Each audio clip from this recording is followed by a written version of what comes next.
guys, ang dami nagme-message sa atin kung ano nga ba yung itsura ng New York unit kapag may gamit. Check natin today. So, si New York, merong 4 bedrooms, 3 toilet and bath. And situated siya sa 125 square meters of lot area. Kung gusto nyo naman na mas malaking lot area, pwede kayong kumuha ng 150 square meters. So, dito sa frontage, meron pang 3 meters. Pwede kayong magpa-garden dito or pwede kayong magpa-gate. Hanggang dito lang po Yan, kasi meron tayong 2 meters na walkway dito. Sa carport naman, kasya yung dalawang sasakyan dito. So, nandun yung isa, nandito yung pangalawa. Yan. Check natin yung likod. May 2 meter setback pa tayo dito. Hanggang dito yan, guys. Yan. Dito nila nilagay yung pinaka-aircon. Tapos pwede dito kayo maglagay ng dirty kitchen nyo. Dito actually kaya pa yung isang kwarto dito. Check natin yung loob. Yung nagustuhan ko talaga kay New York unit, yung pinto niya nandito sa side.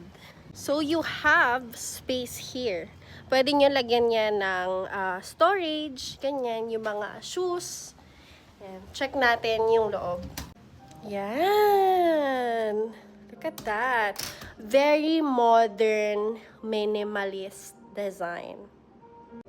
So, dito check natin yung first bedroom natin sa baba. Ito, perfect to for elderly para hindi na mag-akyat panaog.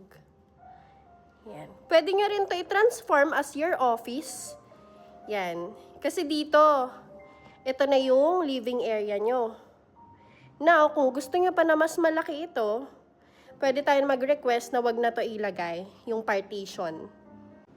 Ito naman yung hagdan. You have space here for extra storage pa. Here you have your toilet and bath sa baba. Again, napaganda na po ito. Kumbaga, dress up na po. Ayan. Check natin dito sa likod. Ito yung pinakita ko kanina na may space pa kayo.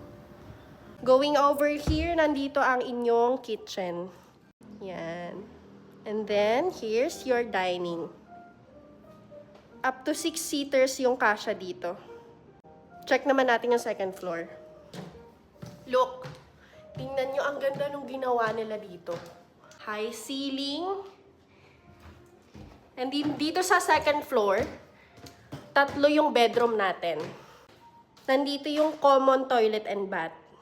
First bedroom, ginawa nila sa bedroom na to, tinransform nila as entertainment room or office. Yan, tapos dito, meron pa tayong pa-hallway dito, going here. Sa right natin, nandito yung ating